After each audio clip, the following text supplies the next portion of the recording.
The new Super Warthog has been spotted in Iran. This fourth-generation fighter jet, renowned for its survivability, doggedness, firepower, and ability to lay waste to attack tanks, just got an upgrade that has made it even more feared by Iran's leaders. These mind-blowing upgrades have equipped the Warthog with the ability to withstand advanced threats, preparing it for battle. The airfighter has withstood the test of time, and with these new capabilities, the A-10 is definitely here to stay. What are the new capabilities of this improved fighter jet? Do these upgrades make it formidable against Iran's threats?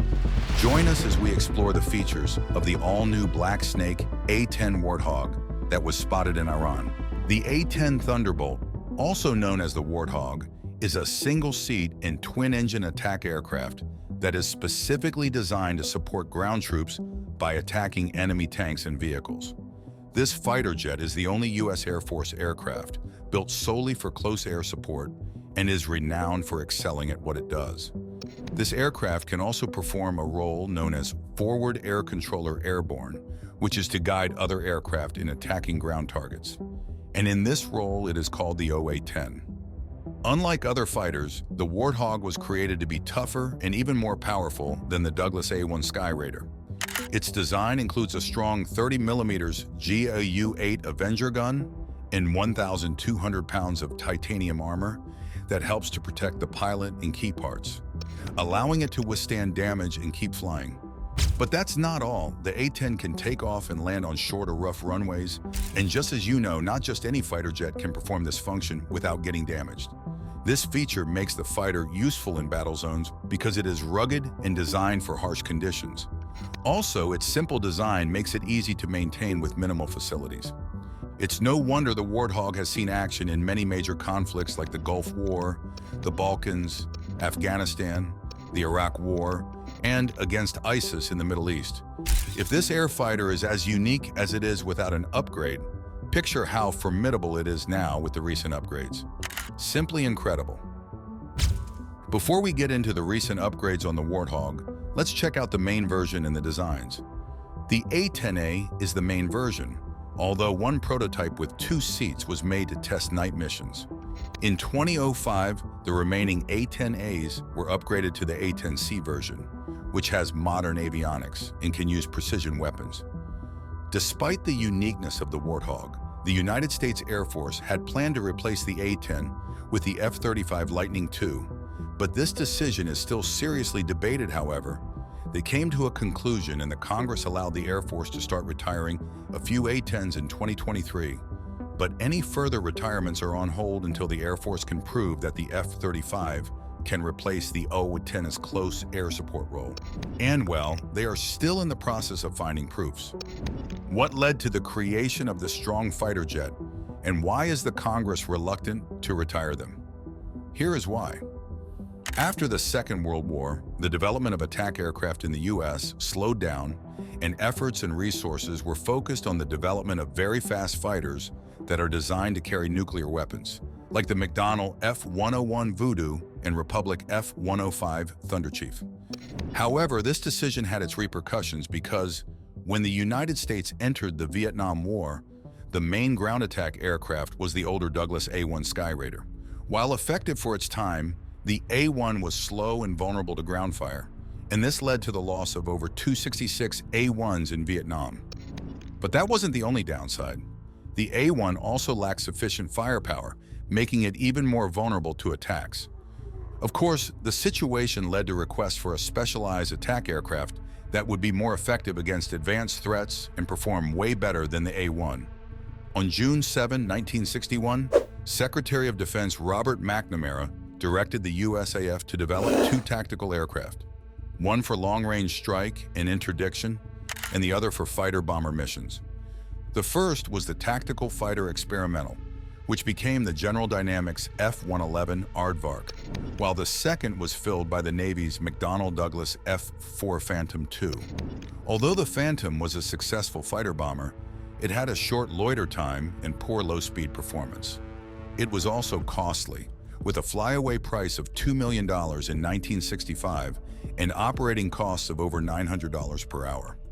the USAF decided to adopt a low-cost aircraft to supplement the F-4 and F-111.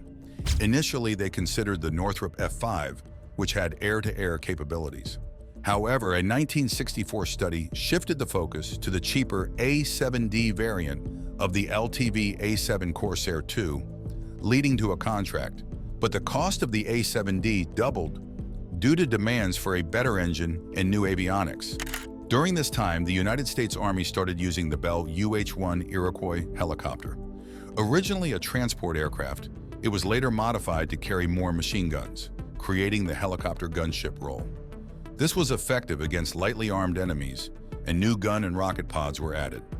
The Bell AH-1 Cobra, an attack helicopter with long-range tow missiles capable of destroying tanks from a safe distance, was then introduced. The Cobra was so effective that the U.S. military changed its European defense strategy to use anti-tank helicopters instead of relying on tactical nuclear weapons. The Cobra was a quick adaptation of the UH-1, introduced in the mid-1960s as a temporary solution until the Army's Advanced Aerial Fire Support System was ready. The Army chose the Lockheed AH-56 Cheyenne, a faster attack aircraft, for initial production. The development of these anti-tank helicopters worried the USAF. A 1966 study showed gaps in their close air support capabilities, which the Cheyenne could fill. The study recommended developing a simple, inexpensive, dedicated COAS aircraft that was at least as capable as the A-1 Skyraider, along with new tactics and procedures for using it. On September 8, 1966, General John P. McConnell, the USAF Chief of Staff, ordered the design, development, and acquisition of a specialized CAS aircraft. On December 22, a directive was issued for the AX CAS aircraft, and the AX Program Office was established. On March 6, 1967, the USAF asked 21 defense contractors for information about the AX. Again, 3 years later, the United States Air Force issued a more detailed request for proposals, and this time with more desperation, because the threat from Soviet armored forces and the need for all-weather attack operations had grown uncontrollably.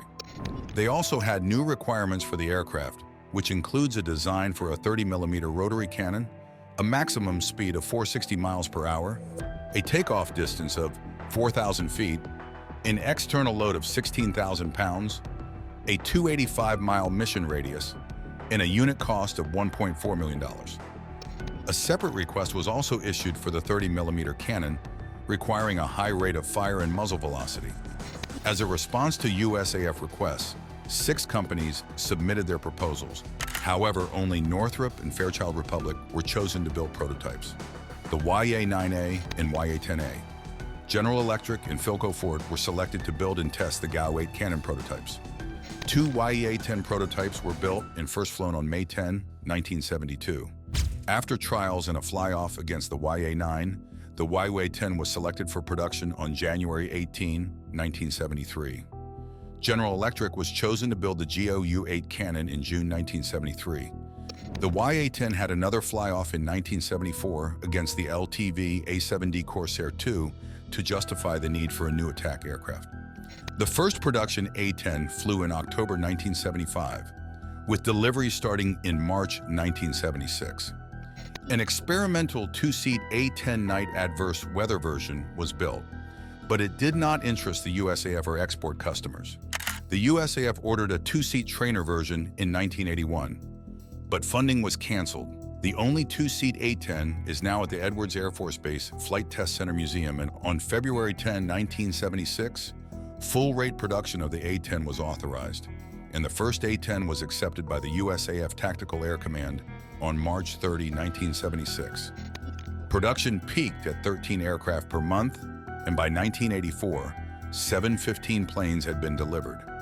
The A-10's planned service life was 6,000 hours, but early fatigue testing led to reinforcements and an increased target of 8,000 hours. Issues with wing structure fatigue were addressed with several production changes, including thicker skins and cold working at critical points. The A-10 has a low-wing design with wide wings that give it excellent maneuverability at low speeds and altitudes. Its large wing area and ailerons allow for short takeoffs and landings from simple airfields near the front lines. The A-10 can fly slowly and stay in the air for long periods, making it effective for ground attacks as it can better target small, slow-moving objects than faster fighter bombers. The leading edge of the wing is built with lightweight, strong honeycomb panels, which also cover other parts like the flaps, elevators, rudders, and fins. These panels are tough and easy to replace even in the field. The ailerons located at the wingtips are large and split, acting as decelerons to enhance control at slow speeds. The A-10 is designed to be serviced and refueled with minimal equipment, even at basic forward bases. Its parts, such as engines and landing gear, are interchangeable between the left and right sides.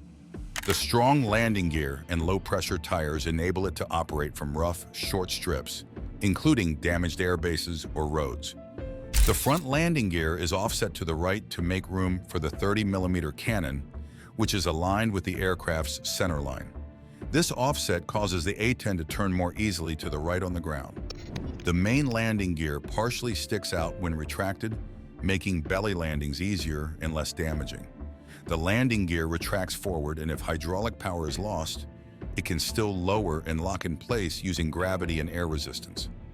The A-10 is built to withstand heavy battle damage, capable of surviving direct hits from armor-piercing and high-explosive rounds up to 23mm. It has double redundant hydraulic flight systems and a backup manual system in case the hydraulics fail. This backup system allows the pilot to control the plane and return to base, although the controls require more effort to operate. The A-10 can still fly with one engine, half a tail, one elevator, and part of a wing missing. It is equipped with flares and chaff to defend against missiles and enemy aircraft.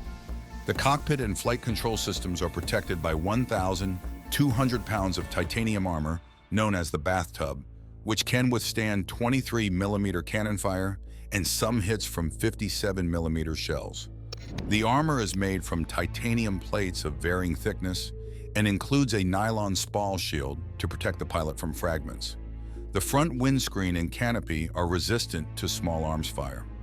This durability was demonstrated when Captain Kim Campbell safely flew her heavily damaged A-10 back to base using manual controls during Operation Iraqi Freedom in 2003. The A-10's engines are placed high on the aircraft to reduce the risk of damage from debris on rough airfields and allow for quick servicing and rearming. The engines produce a low infrared signature, making it harder for heat-seeking missiles to detect them. The fuel tanks are located near the center of the aircraft, protected by self-sealing mechanisms and polyurethane foam to minimize fuel loss and fire risk in case of damage. Even if the main tanks are compromised, the A-10 can still fly 230 miles using its self-sealing sump tanks. The main weapon of the A-10 is the powerful 30mm GAU-8A Avenger autocannon. This 7-barrel gun is made for destroying tanks and can fire up to 3,900 armor-piercing rounds per minute. It takes half a second to reach full speed, firing 50 rounds in the first second and 65 to 70 rounds per second afterward. It's very accurate, able to hit within a 40-foot circle from 4,000 feet away. The jet's body is built around this cannon. The gun is slightly to the left, but the firing barrel is aligned with the jet's center. The ammo drum can hold up to 1,350 rounds, but usually carries 1,174 rounds. The rounds are protected by armor plates that can explode incoming shells.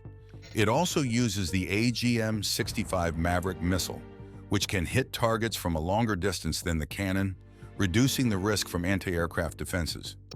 Other weapons include cluster bombs and Hydra 70 rocket pods. The airfighter can carry GPS and laser-guided bombs, and usually has an electronic countermeasures pod and 2 Sidewinder missiles for self-defense. The A-10 is painted with different camouflage to make it harder to see when flying low. Various paint schemes have been tested, including a peanut scheme and winter colors. The most common was the European woodland camouflage with green and gray for forest environments. After the Gulf War, a gray compass ghost scheme was used to counter ground threats. Some A-10Ss have a false canopy painted underneath to confuse enemies, and many feature nose art like shark mouths or warthog heads. Since entering service, the A-10 has received many upgrades, and the most recent upgrades would be revealed later in the video.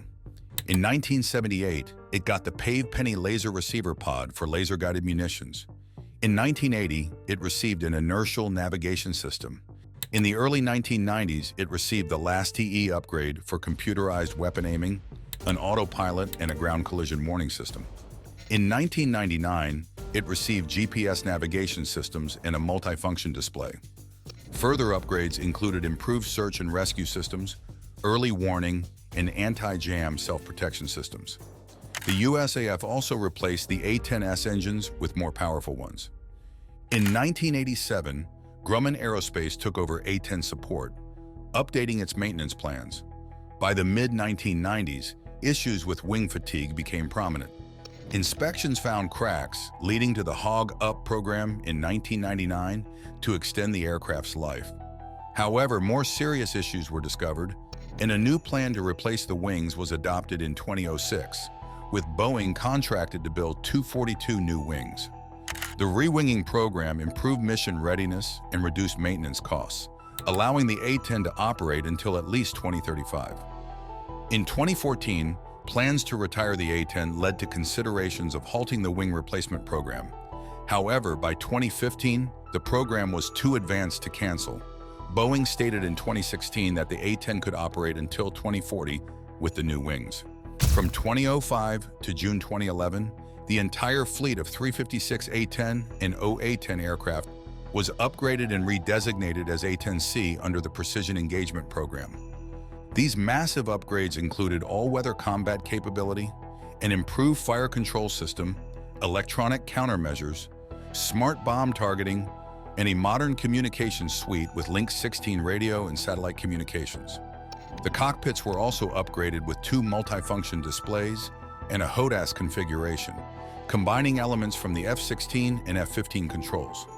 The Government Accountability Office estimated the cost of these upgrades and service life extensions to be $2.25 billion through 2013. In July 2010, Raytheon was contracted to integrate a helmet-mounted integrated targeting system into the A-10C. The last TE system was replaced with the integrated flight and fire control computer as part of the Precision Engagement upgrade. Throughout its life, the A-10 has received multiple software upgrades. Although plans to retire the A-10 in February 2014 initially halted some of these upgrades, the Secretary of the Air Force, Deborah Lee James, ordered that the latest upgrade, Suite 8, continue due to congressional pressure. The Suite 8 includes IFF Mode 5, which enhances the A-10's ability to identify itself to friendly units. Additionally, the penny pods and pylons were removed and replaced by AN/AAQ-284. Lightning at or Sniper XR targeting pods, which have laser designators and laser rangefinders. In 2012, Air Combat Command requested testing of a 600-gallon external fuel tank to extend the A-10's loitering time by 45 to 60 minutes. Over 30 flight tests were conducted to gather data on the aircraft's handling and performance with different load configurations. It was found that the tank slightly reduced stability in the yaw axis, but did not decrease the aircraft's tracking performance. Now to the most recent development, it's interesting to note that the upgrades didn't end with the Suite C, because just this year, the Warthog has received several upgrades to remain effective in future wars and against advanced threats. The recent upgrades for the A-10C include better avionics, improved weapon systems, and enhanced survivability.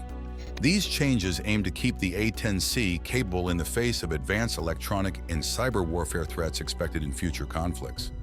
A significant part of the upgrade is the addition of new weapon systems, including advanced precision-guided bombs and updated targeting pods, which will improve the A-10C's accuracy in hitting moving targets.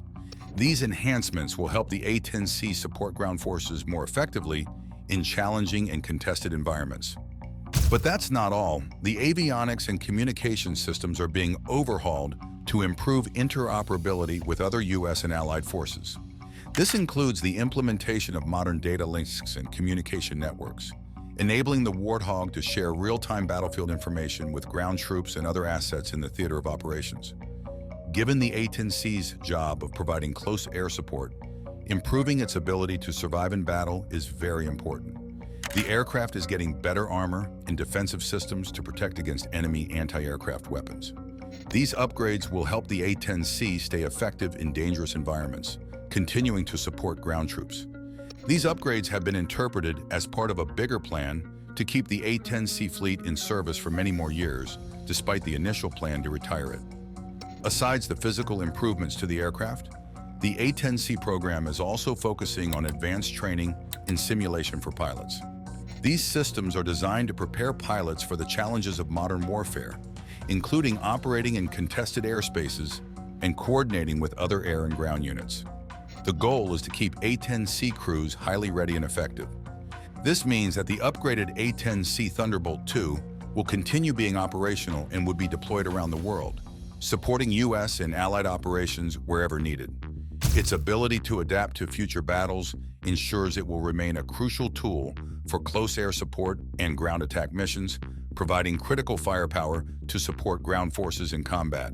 Thanks for watching. While you are still here, click on the link on your screen to check out another of our videos. See you there!